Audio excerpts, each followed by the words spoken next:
Welcome back to Fit Lab. Today we care covering the best S-tier exercises to train back. Don't forget to subscribe and tell in comment which topic should we cover next. You grab the bar, you look up, you wonder if this pull-up is actually building your back, or just burning your grip. Most people train back day by feel. More rows, more pull-downs, more sweat. But the real answer to what actually builds a back is far stranger than you think. Your back is not one muscle. It is a system. The lats, the big wing-shaped muscles on your sides, pull your arms down and in. The traps, running from your neck to your mid-spine, pull your shoulder blades together. The rhomboids, tucked underneath, do the same job in a smaller, deeper way. Train them with the wrong exercise, in the wrong order, and you can spend years without the back you're chasing. So which 4 exercises actually matter? Researchers have already answered this. Not with opinions, with electrodes. In 2010, exercise scientist Brett Contreras ran electromyography, or EMG,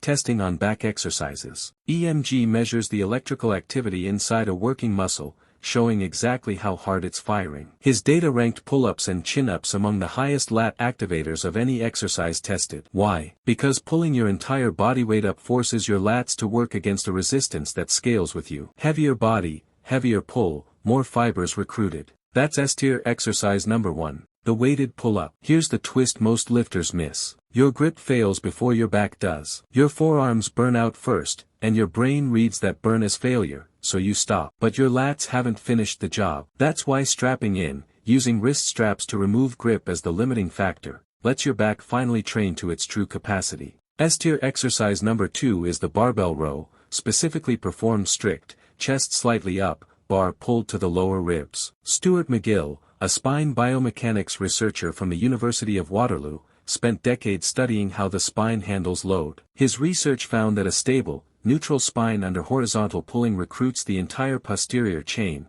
meaning the muscles running down your whole backside, not just your lats.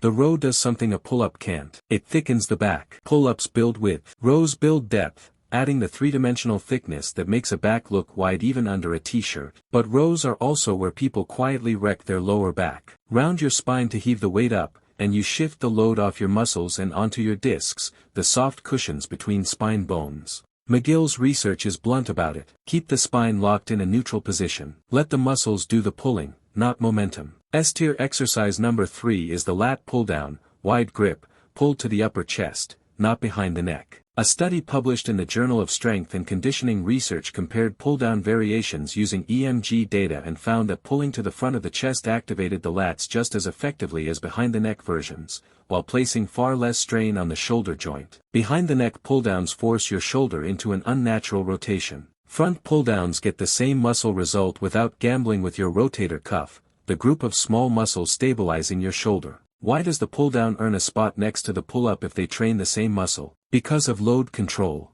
On a pull-down, you can isolate a lighter weight and slow the movement down, letting your brain build a stronger mind-muscle connection, the neural link between thinking about a muscle and actually contracting it. That connection transfers directly back into your pull-up strength. S-tier exercise number 4 is the deadlift. Growth isn't just about which muscle moves the most. It's about total mechanical tension, meaning how much force a muscle is forced to withstand, applied consistently over time. The deadlift loads your entire posterior chain under more absolute weight than almost any other lift. Your traps, your spinal erectors, running like thick cables along your spine, and even your lats, which act as stabilizers keeping the bar close to your body, all fire together under maximum tension. Here's the counterintuitive twist. Most lifters think of deadlifts as a leg or glute exercise. But grip a bar, keep it close, and your upper back works overtime just to stop the bar from drifting forward. That hidden stabilization work is exactly why deadlifters develop dense,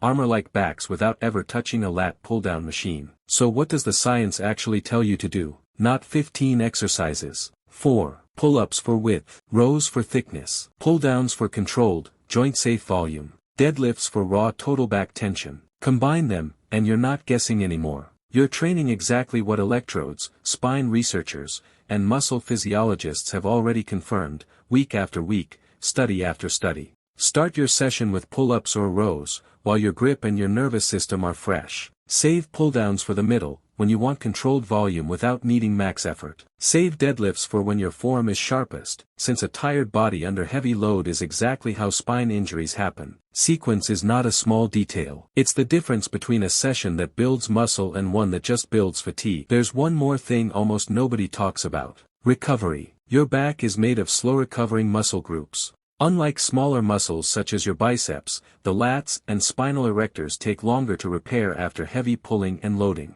Training back-to-back days without rest doesn't add extra growth. It interrupts the repair process before it finishes, leaving you weaker, not stronger, going into your next session. 2 to 3 focused sessions a week, spaced with real rest days, consistently outperforms daily grinding in the long run. Nutrition plays a quiet role too. Repair depends on protein intake, since amino acids, the building blocks of protein, are what rebuild the stressed fibers in your lats and spinal muscles. So what does the science actually tell you to do? Not 15 exercises. 4. Pull-ups for width. Rows for thickness. Pull-downs for controlled, joint-safe volume. Deadlifts for raw total back tension.